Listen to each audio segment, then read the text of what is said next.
I'm Laurie with To the Trade, and I have Nile here. Hi, Nile. Hi. This is an episode with just the two of us. So That's exciting. us too. Been a while. I know, right? Yes, and very, very cool. Lots of cool stuff has happened in the last months. We've both been traveling A lot. quite a bit.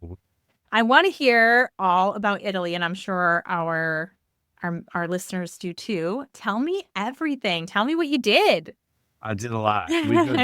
We did a lot. I mean, the whole point of the trip was to go to, and I'm going to mispronounce it, so everybody forgive me. I say Mercantifiera, but that is wrong. That's absolutely wrong. And I was given a mini seminar on how to pronounce it, and almost as quickly as I was given the seminar, I forgot.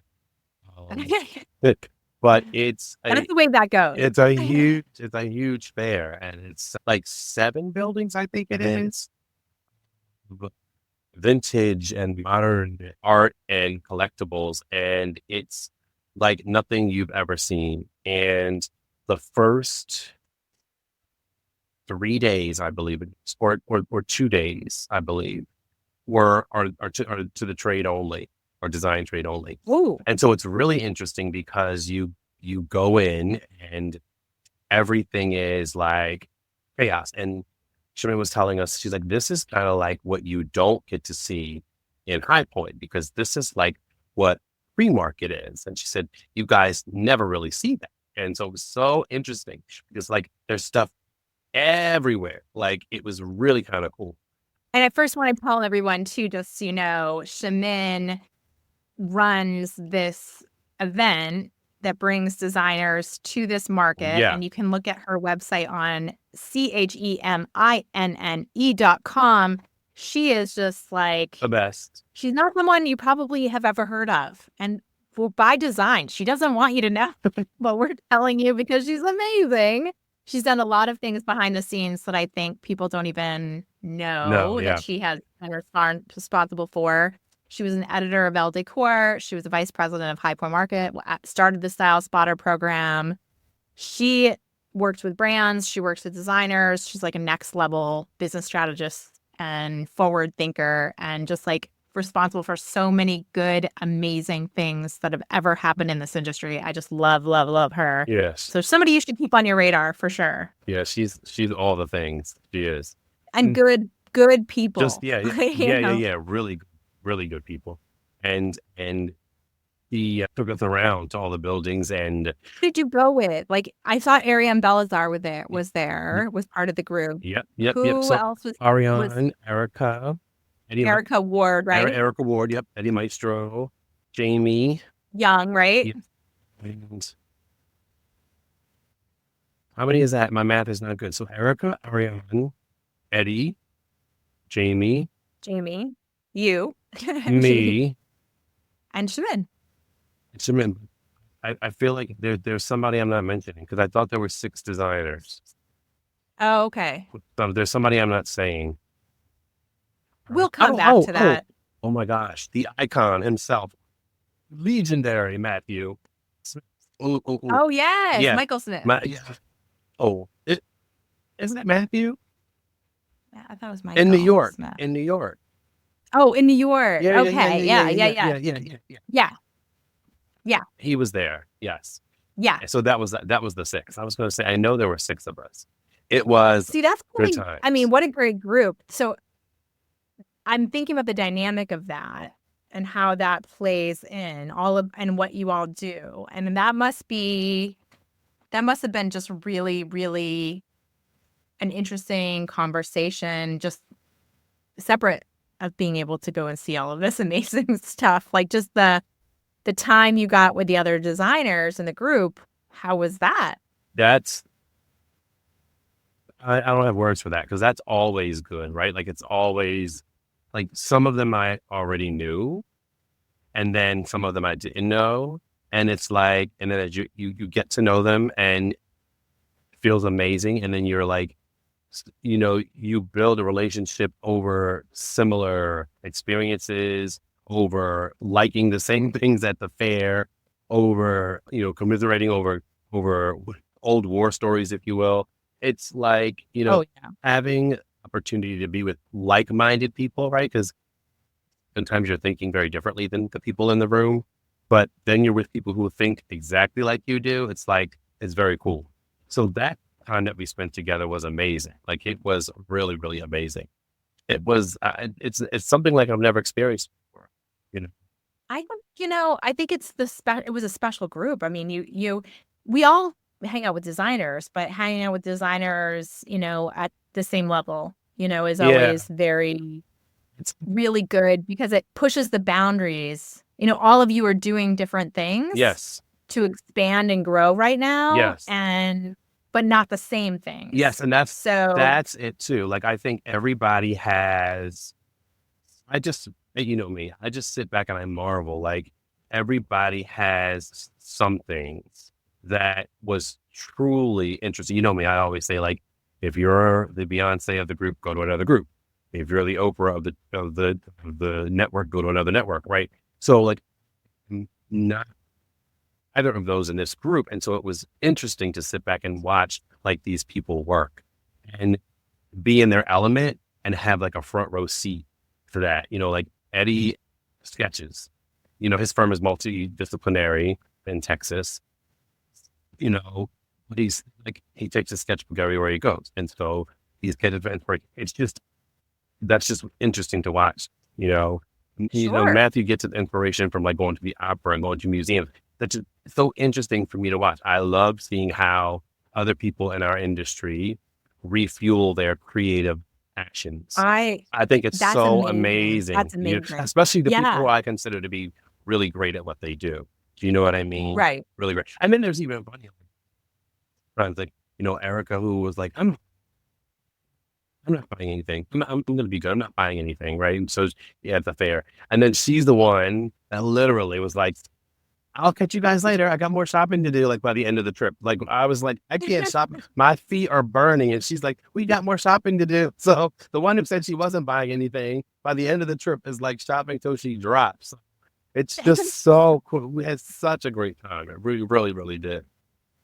Yeah, I think Yeah. I love when so I watched her trip for many years and she always brings such interesting people. And I know she brings people that I know that she likes, which is so smart because you have to spend time with people. Why not make it to people you really like? Yeah. I think she really tries to curate Yes. That's it. really good chemistry, That's that's it. She's good at curating the group.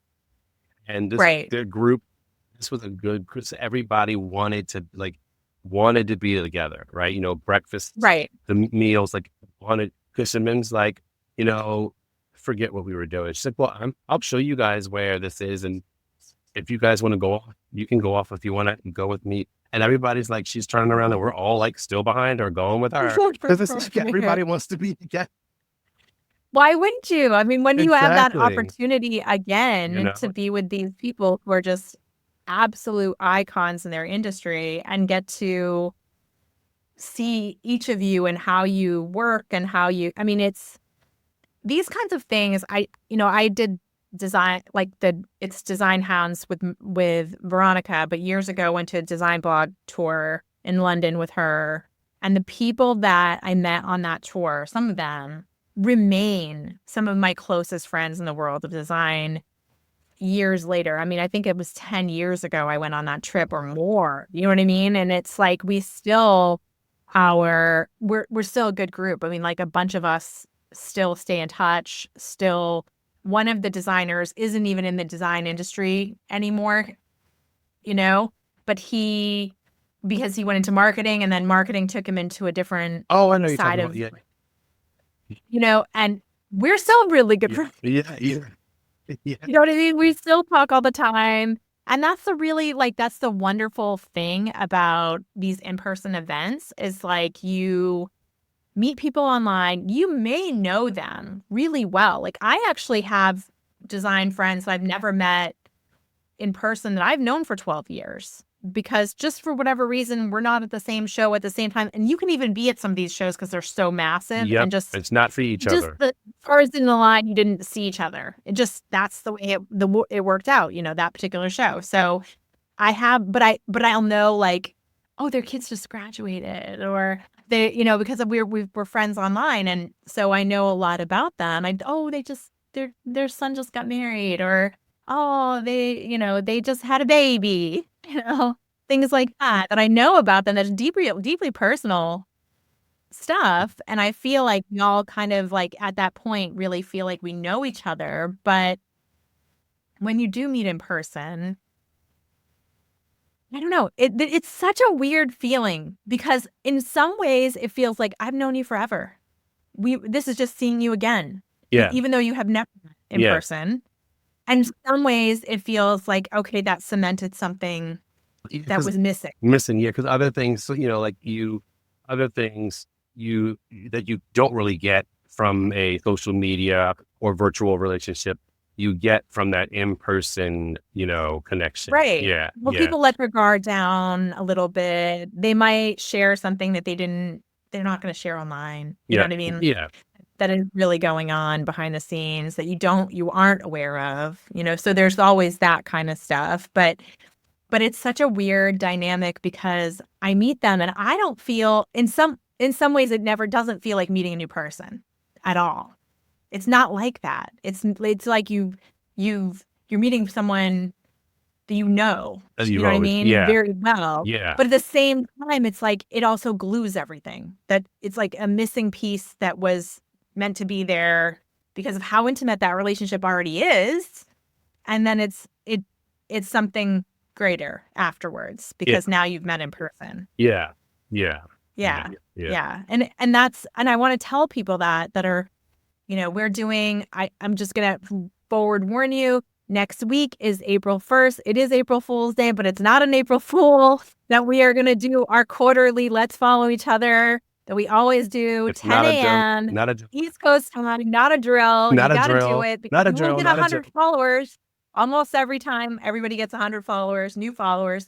You're going to meet designers from all over the world because designers pop in from everywhere and say, I'm from here and I'm doing this and I like this and I'm from here. And it's so awesome. We get like about 1,000 comments. This market, we're going to be doing some collaborative. So some other people are going to post it with us, which is exciting. Nice. So we hope to grow it a little bit and cross-pollinate some communities.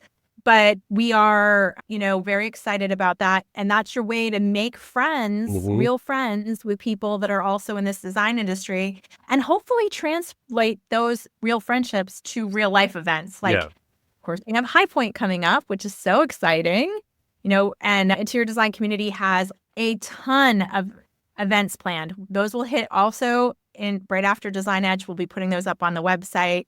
We have 6 panels. We have a free tour that we bring people around and show them market. And we really focus in on how you can make money as a designer. So we like, what can you customize? What can you do that's special? You really love that. And we're going to have a party Sunday, 3:30 at Curry & Company. Curry & Company renovated their whole showroom, brand new. It's so nice. We're excited to be like the first in there to party it up with them. So Interior Design Community will be hanging out. I hope my DOMA can come. I hope Interior Design Society can come. I love working with them. And all of you designers in the community, we want you there. We want you coming in and hanging out with us. We've got some designer dinners. So reach out to me if you're interested in coming into a designer dinner. We've got some sponsored dinners we're putting together. And we just really want to hang out. Yeah. I mean, Nile and I love to meet you in person and hang out with you and see what you're all. And hug your neck. Yes, and hug your neck. We like it. We're touchy-feely. Yes, we Not do. in a gross way. No, not in a gross way. Yes, in a designery way, right? In a designer. So lovely. Yeah. So it's really going to be a lot of fun. And I just want you to know, if you go to these things, we couldn't be, Nile and I are such great friends, but we couldn't be more different as people. Like I'm like the outgoing one. Nile's the more reserved one. I just want to fit in the corner. And I want to pull him out, pick a part of her. But I also need to know he needs to recharge. So I'm good with it. And I, I think that it's okay for market to be what you need market to be, but I don't want you afraid or feeling like you're alone ever. And it can feel like that if you're first time at market or even not first time at market, but you feel like you don't have those friendships and connections to Yeah. someone to partner with. You can come on the tour. You're going to meet a bunch of friends on that if that's your first time at market. We have a sign up for that. You can come to any of our events. We will introduce you to a group of people. Come to our parties, come to our dinners. Like, we want all of you to feel like you have friends and family at markets and events, because that's what the community should be about. That's what community in general should be about, is friendship and getting to know one another and feeling like that you belong, because you all do. You all belong at High Point Market, and you all belong at all of these markets. And we want you to feel like you have that built-in friendship and connection through interior design community.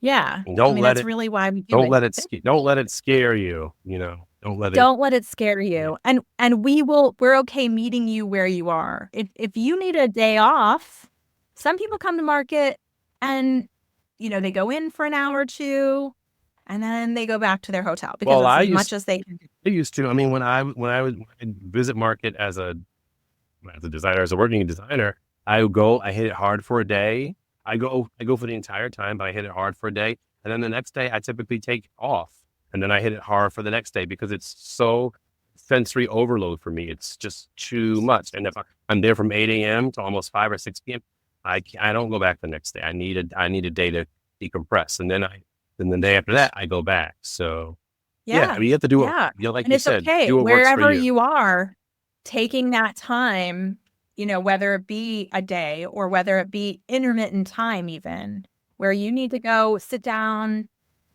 There are a lot of quiet areas that are unused. I will tell you, if you go to Suites at Market Square and you go up into any of those hangout areas that are outside that speaking area, it's a very quiet place to sit down on a couch. Super and quiet. Rest your feet. Yeah. Very quiet. You can get a little work done if you need to get some work done. It's underutilized, in my opinion. I go up there.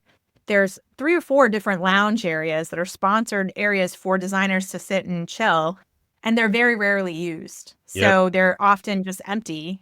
But go and use that space if you need, not just for, you could use it for working. You could use it for decompressing. Mm-hmm. You could use it for resting your feet. You could use it for, a meeting area for meeting someone.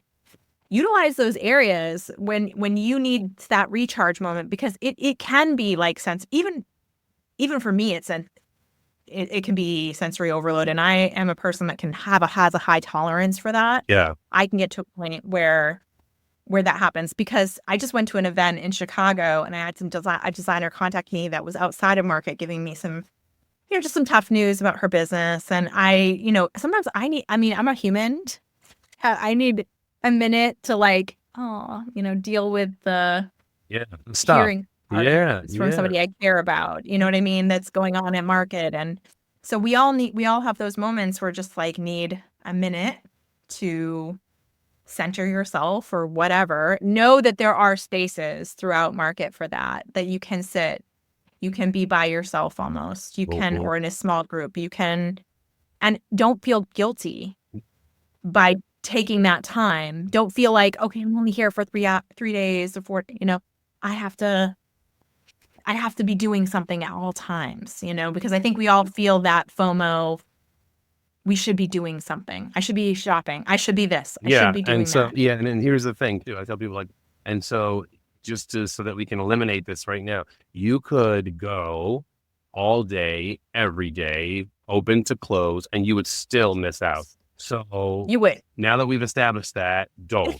Now that we've established that, no, it doesn't matter. You're not going to hit every panel. You're not going to hit every showroom. Yeah. You're not going to see everybody you'd love to see. No.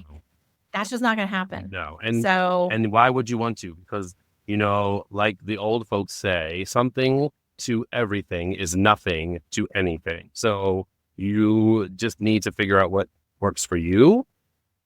Do that. And set some small goals too. It could be like, I was just talking to you, Nile, it could be 5 connections you want to make, 5 events you want to do, maybe a panel, maybe a dinner, maybe a breakfast with meeting, whatever that might be.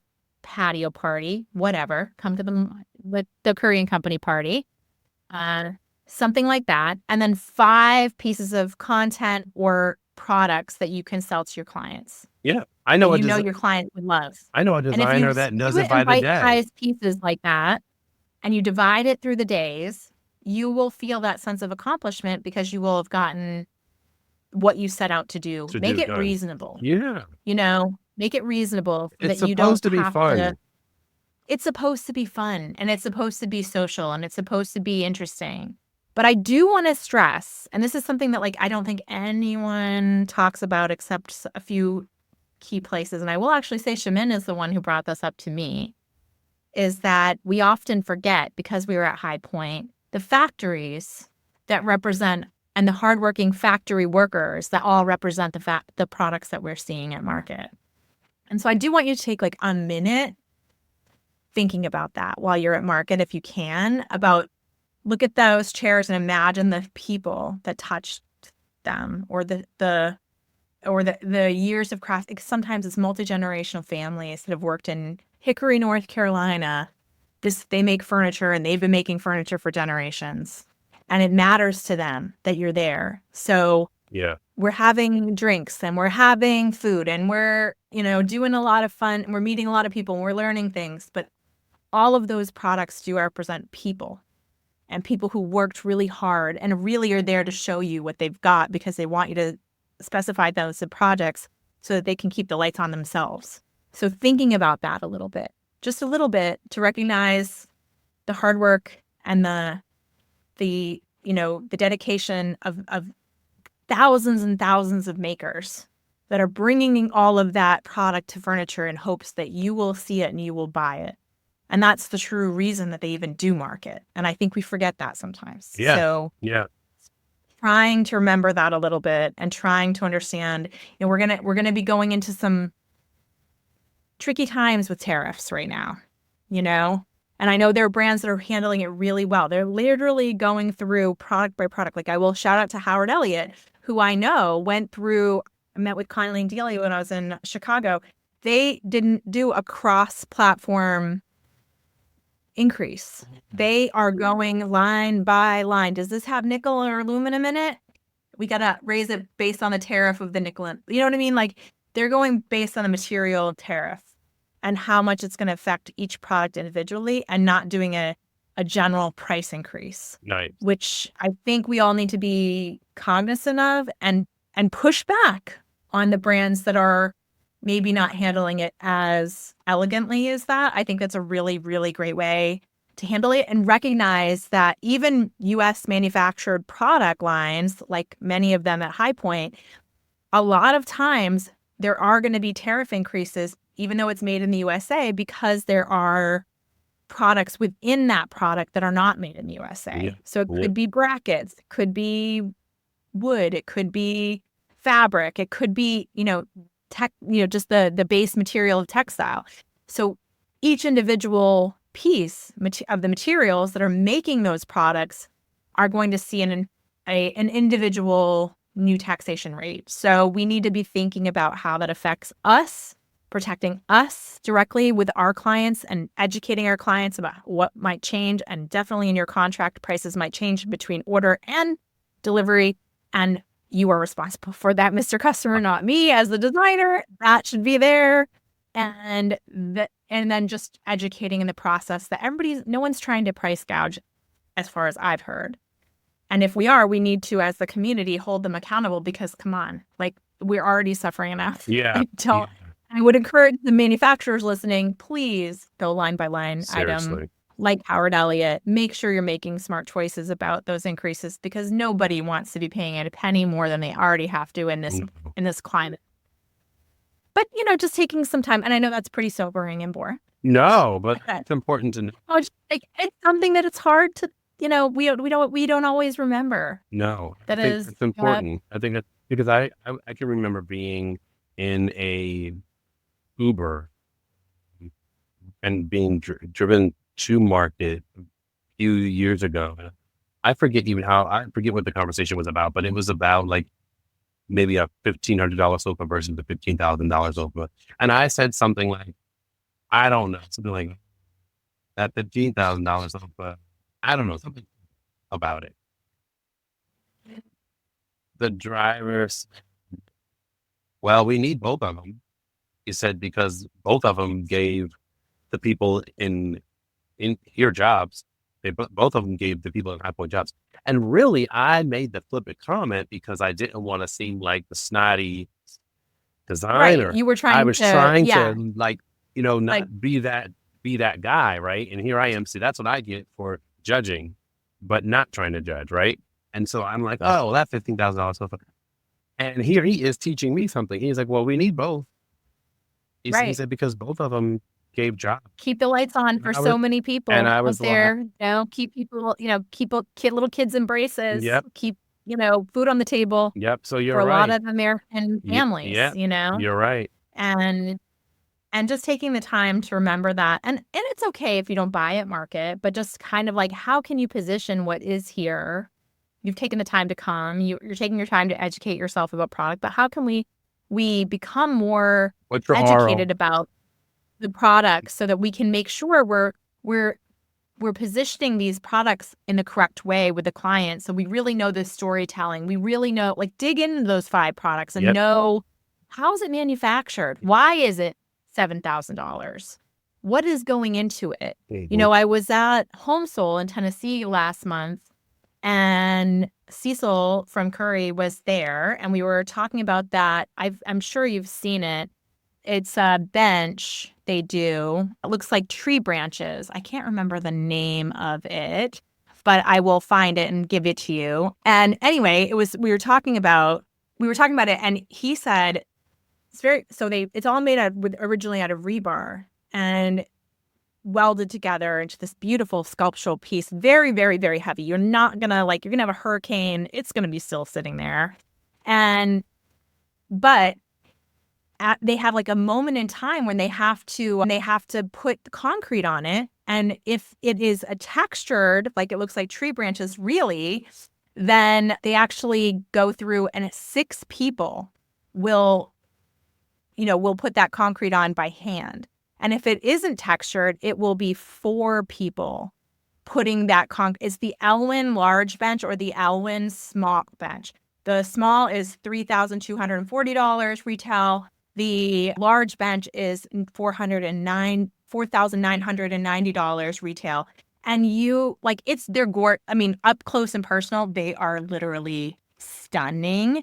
They look like these tree branches and then Oh, a bench seat. yep. I'm familiar. The large one is truly Yeah, they're massive. beautiful. Yeah. But the handcraft part of it, where they're putting that concrete on by hand, and they're 2 other people are molding and scraping so that it looks like it's got, texture of the branches when they do that additional treatment. And then to know as a designer that it is concrete. And so over time, because concrete expands and contracts, it will have these little beautiful light cracks throughout. And that's kind of just the patina of the item. But it adds so much. I've seen them in the most beautiful garden settings where people have gotten like moss to grow near it. And it's just like secret garden. I mean, just Yeah, they're so good looking. so stunning. Yeah. And, it's so much time and thought went into how that is made, how that is put together. And when you're talking to a client and telling them about what goes into the manufacturing of the process, like, I have a big problem with websites like dupe.com and things like that. And it's not because I want you to have a situation where you can make your life easier, right? One product is not available, would be great to be able to take their photo and find one that's close, Right. right? But the problem is that these aggregator accounts that do things like that, and Dupe is only one. I'm just bad-mouthing one, but I don't mean to, because I understand the resource, but what it doesn't know is anything about how that product is made. I know that there's a certain part of it. It's like, do we worry about, child labor or, slave labor or things that we really wouldn't want? Right. I mean, I really do want things made. Like, I don't care paying a little extra for that. But the other things are more practical. Like, is it going to last more than 3 months?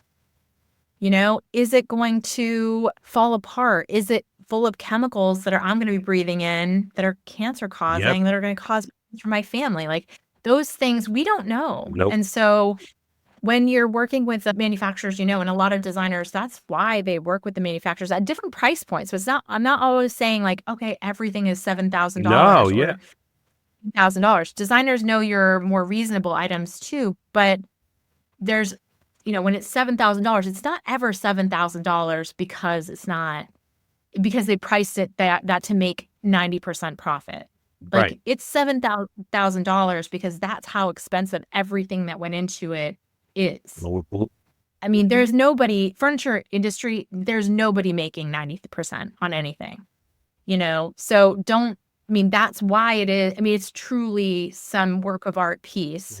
And not everybody cares about that, right? But there are certain people who do. And so, you know, I would challenge you, if you're going to these markets, to learn the story behind at least 5 products that are meaningful to you and your clients so that you can, when you go in, maybe it'll be good for content. You know, maybe you can talk about good, better, best about sofas. Maybe it will be good for you to do a video About to talk high. about the quality of a piece, like how something is made. We're all interested in how things are made. Yeah. Yeah. So I'm assuming your clients would be too. And that's important because then They care. you can have that discussion with them when they want a piece and they're like, "Oh, I don't pay that much for that, do I? Or can't we go Can we lower? find something cheaper? Can we buy Yeah. something cheaper?" And then you can speak to why, you know, because Right. you've done that research and you kick the tires in person. You could say, "Well, you know, I've seen this in person, and let me tell you, you know, this is why I believe it's the better choice." You know, Right. I'm not telling you to get it just because it's more expensive. You know, I'm telling you to No. get it because I've actually seen it in person. I've touched it. I've researched on it, you know.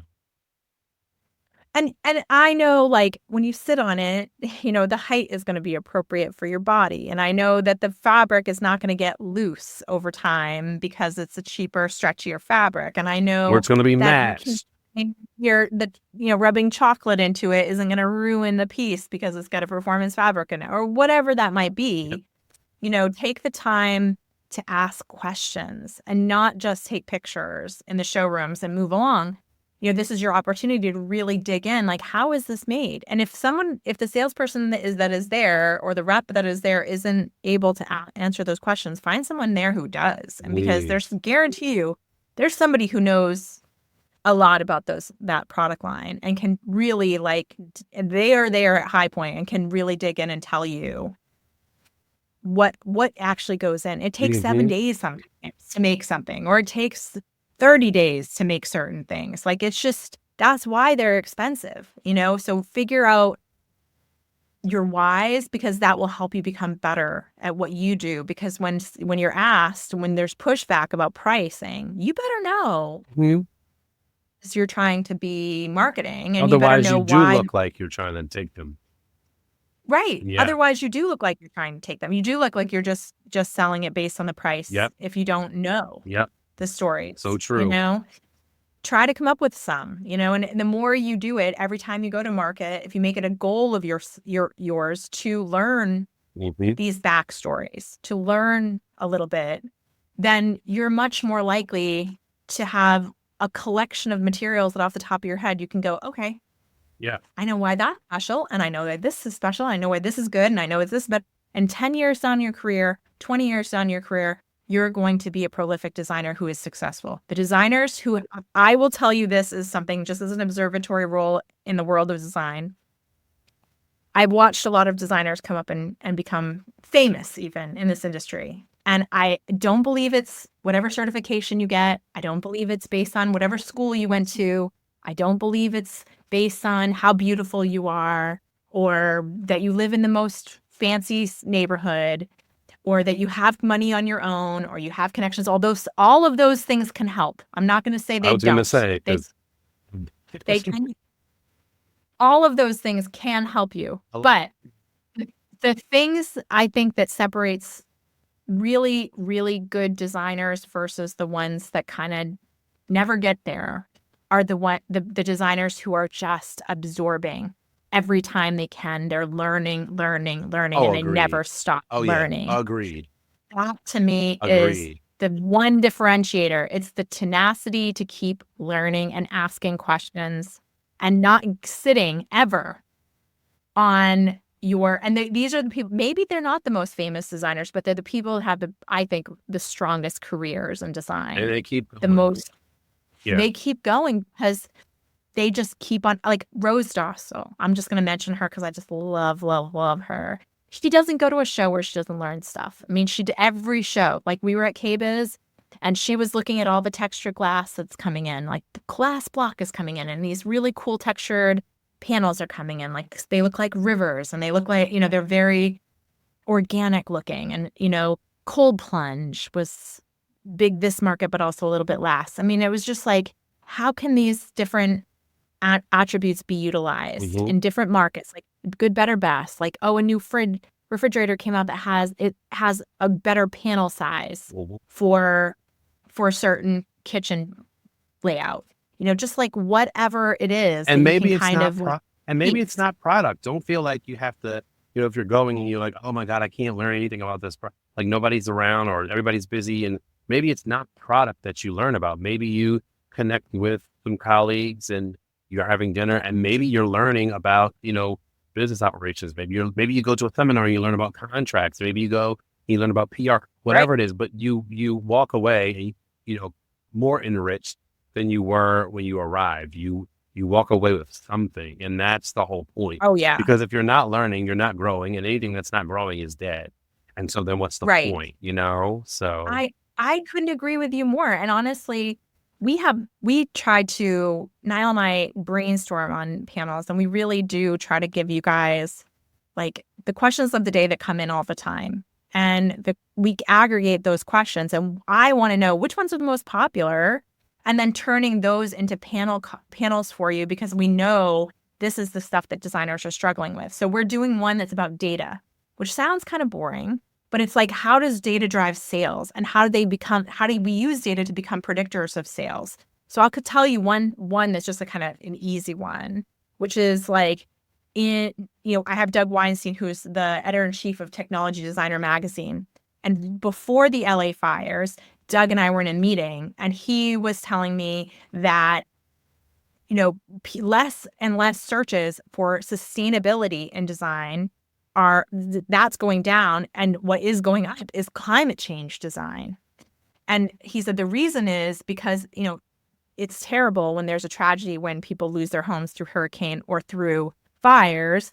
But the other part of it that no one really talks about is all of those things also cause toxic chemicals to get into the air, the water, ground. And so people are trying to design passive home designs where your home can become like its own little environment, and that it's airtight and where you can control the water and the filtration, the air filtration, what is getting inside your home that you don't see, and how can we keep that environment as clean as possible? Because all of those houses that were around the fire were also still, those people were still breathing in those chemicals. We're still, and we know that, like, look at all of the people from September 11 that went in to help and then developed terrible cancers after. Yeah. It's things that we need to be aware of, and really good opportunities as a designer to really educate yourself about how data can be utilized to become a predictor and what you should be selling and how you should be creating that narrative for your clients so that you're just protecting them, which is what you want to do.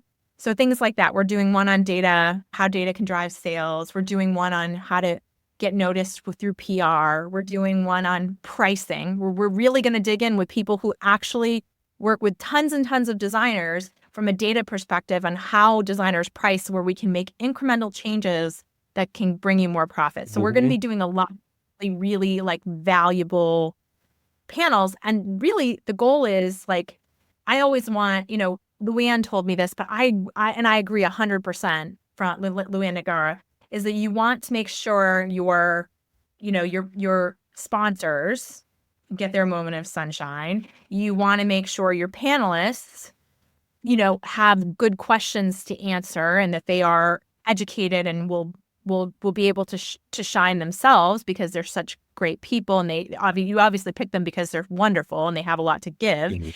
But our biggest I think always is to the audience, so that they have really strong takeaways. Yes. Because you're spending your time listening to us when you could be out there shopping and making money for yourself. Yeah. And that's a huge responsibility. And we want to make sure we're taking that seriously and giving you value as much as you can possibly absorb. Yeah. And you can take that with you. And that's what we're trying to put together.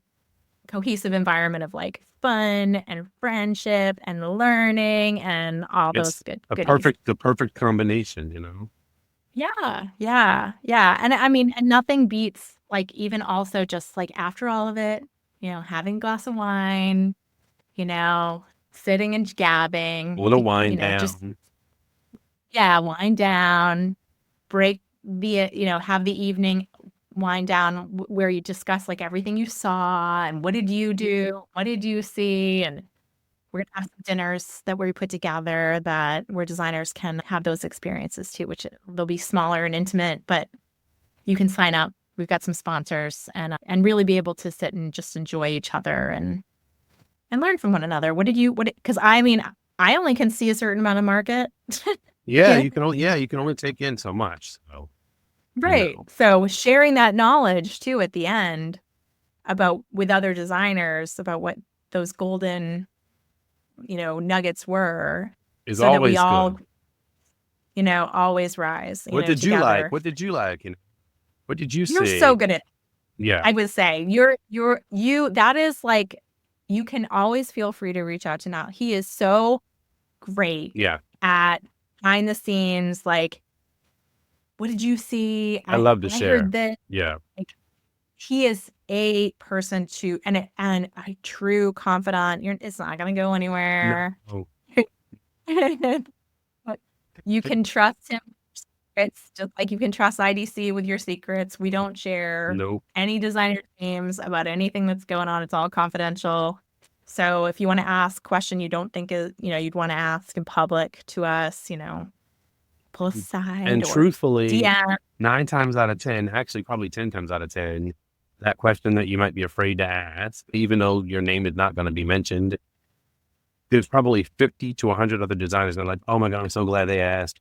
I'm so glad. Isn't it true how many times like we post this stuff and then like people are like, are you in my mind? I'm going through this right now. Like, and that wasn't the designer that asked, Yeah. So it absolutely, I had one time that was really funny because I had a designer ask and talk about ageism, and this designer hadn't gotten selected to go to any holiday events. And it was like, and this designer was just like feeling like people were being passed over because they had purchased a lot. It wasn't like they were not purchasing a lot, but they weren't getting Christmas or holiday cards, no parties, nothing, and had wondered if it had to do with ageism.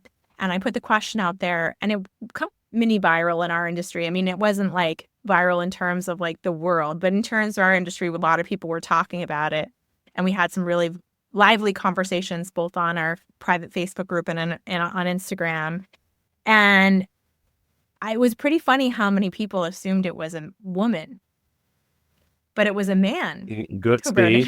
Wow.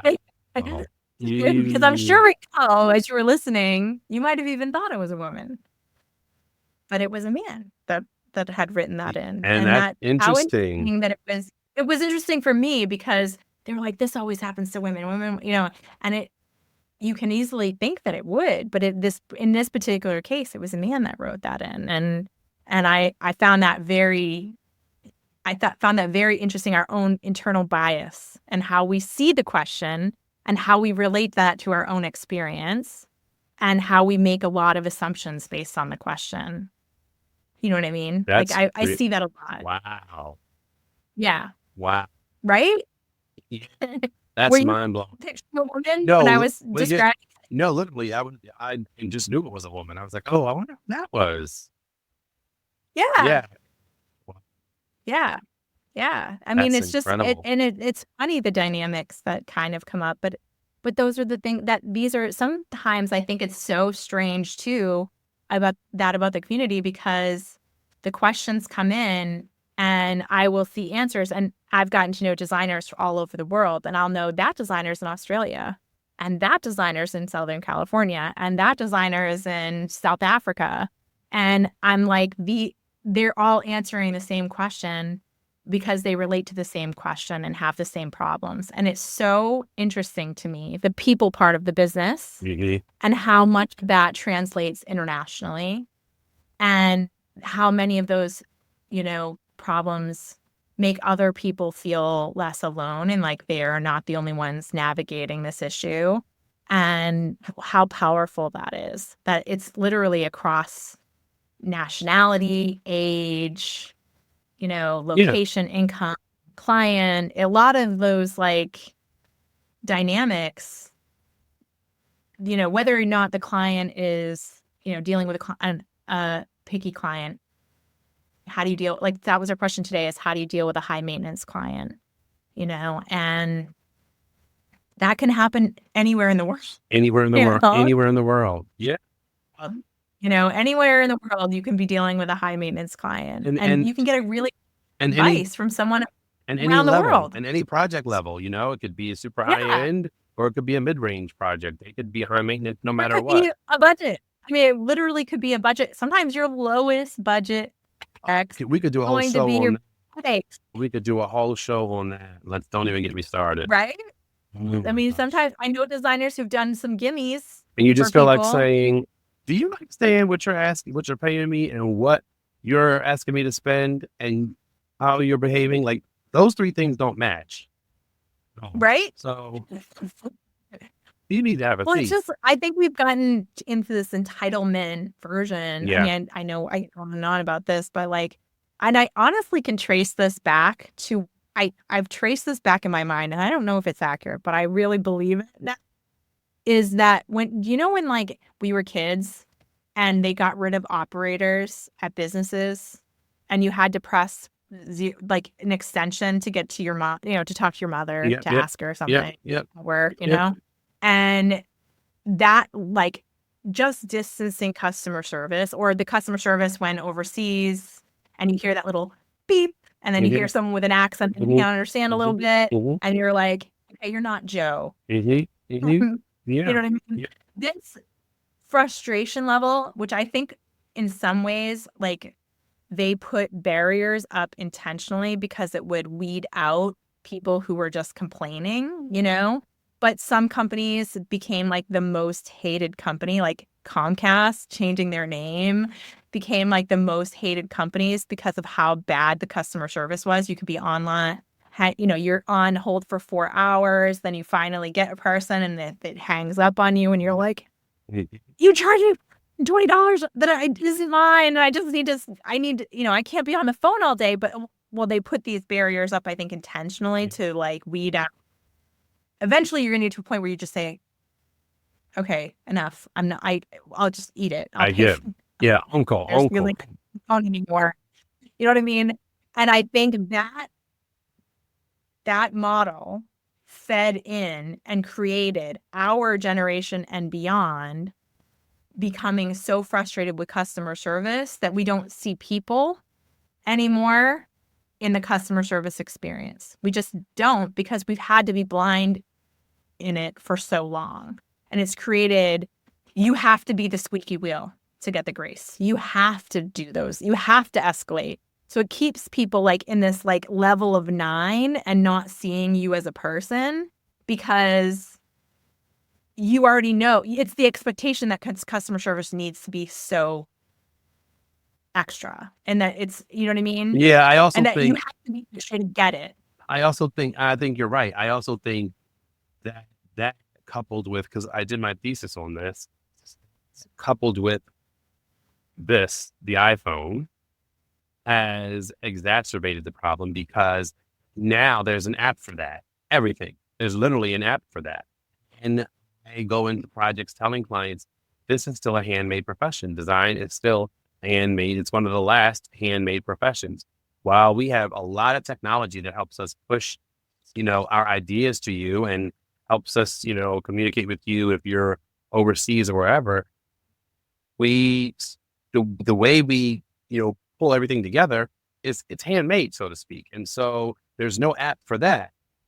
And I think people have come to expect things instantaneously, super quick.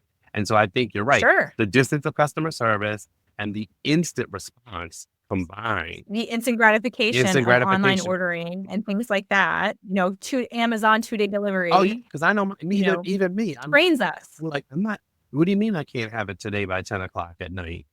What do you mean I can't have it by 10 p.m.? I wanted to, I need it today. And it's like, and I have to sometimes even ask myself, now, why is that their problem? You waited. You knew that you were dedicating like these last 2 days to the design library. You waited to order, these things. And so why is it their problem that you're just ordering it on the day that you're going to do it, And Right. so it's Right. like, you just have that. You have to, we all have it in, it's our internal bias now. It's part of the way we see things because we all expect that. I mean, it's not that we want to, it's just we don't see each other as people sometimes in that process. We don't really think of that person who's on the phone who we're yelling at because we didn't get our $400 credit on our phone bill, as a human being. Yeah. What I mean? We think of it as like, you're in the way of me getting what I want. And I've already wasted 4 hours on this and I'm mad at you for that. You know what I mean? Even though that person just picked. Yeah. They have nothing to do with it. No idea. And that is not their problem.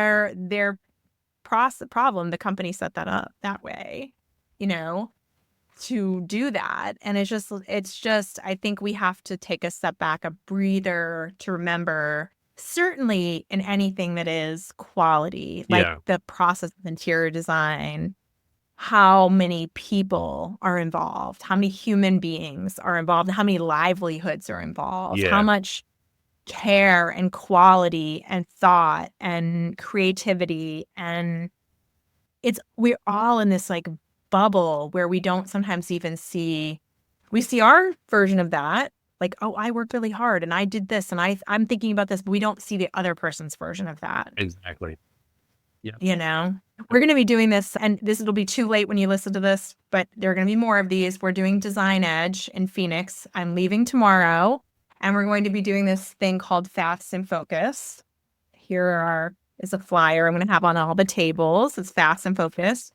And we're going to have discussions with senior leadership of brands. We have 16 brands you know and love, like Curry is going to be part of it, Fazy, like a bunch of brands, like lots of brands you know and love. We're going to be talking about what's working well. What do you love most about working with this brand or the category? It could be like just furniture manufacturing, product quality, customer service, your local rep. How does their ordering or fulfillment process stand out for you? What's one thing that they could do that would make your life easier? So all the things then we're going to talk about what is in a small group setting, 6 people or so. What's not working? Like, what's one thing that frustrates you about working with this brand or this category? Like, give me a story about that. Are there any recurring issues like lead times, communication, product quality? Have you ever considered switching to a different brand and why? How much time do you have? I know that's a hard one, right? And how can we collaborate better together? How can we be better at creating visibility? Think, sharing your posts if you tag them, or user-generated content, or design storytelling. Would you be open to working together on paid opportunities like Pinterest and blogging feature or designer spotlight campaigns? What tools would they need to support you? Like marketing kits or press kits would make your life easier to promote the brand in an organic way. So how can we work better together? And what I'm hoping happens from this, I hope it doesn't stay at Design Edge, even though I love, love, love Design Edge and want to make Design Edge an interior design community like pet project. Yeah. I really hope that this changes the way we all talk to each other. Yes. That we all dig in and ask questions and we figure out how to work better together.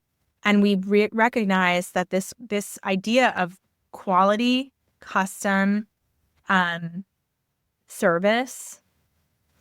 We're in this all together, the trade brands and the interior designers. And we really need to come together in a world where instant gratification and e-commerce are just like plentiful.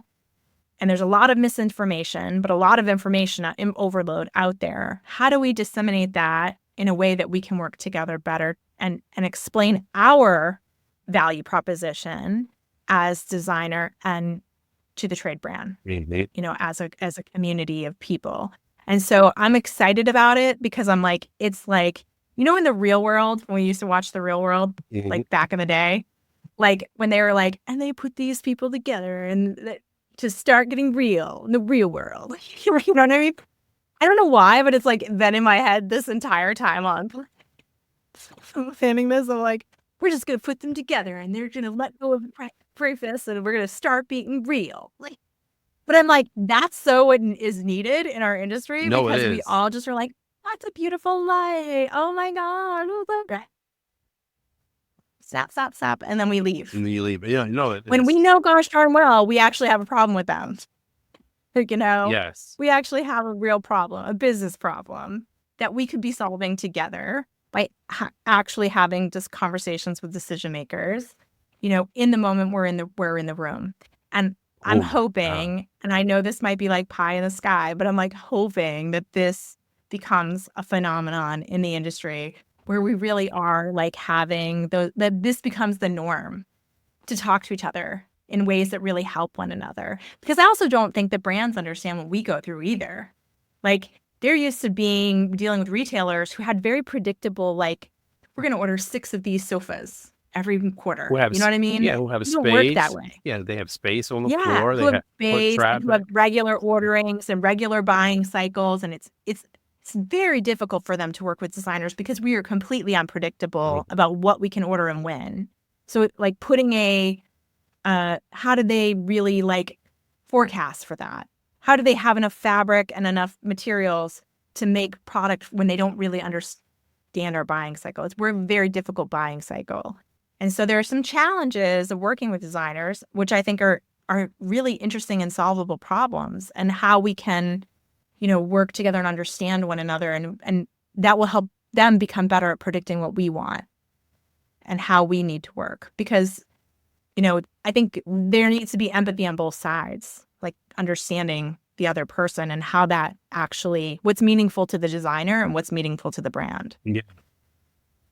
Yeah. But we are actually on the same side of this. We're both actually have the same goal, which is sales of you would think product people, you would, and how can we work better together to make that happen and make that much more like fruitful situation for all of us. So with that, I think we're going to close out here today because this has been I love our banter episodes. Me too. I always call them our banter. Me too. We get so much I love interviewing other people. Don't get me wrong. Oh, I do too. Because you know me. Love it. I love you walk away with the gems and you learn a lot. But I like these too. Yeah, me too. And I learn a lot of doing this too. And we get to talk about all the things that we love and we're doing. Because behind the scenes, Nile and I are chit-chatting and texting each other and, figuring some of this out in ways that can help you as much as possible, and trying to serve up the best content we possibly can because we know that your time is valuable and we want to make sure you actually, when you're listening to us in the podcast or anywhere else, we want it to be value. Exactly.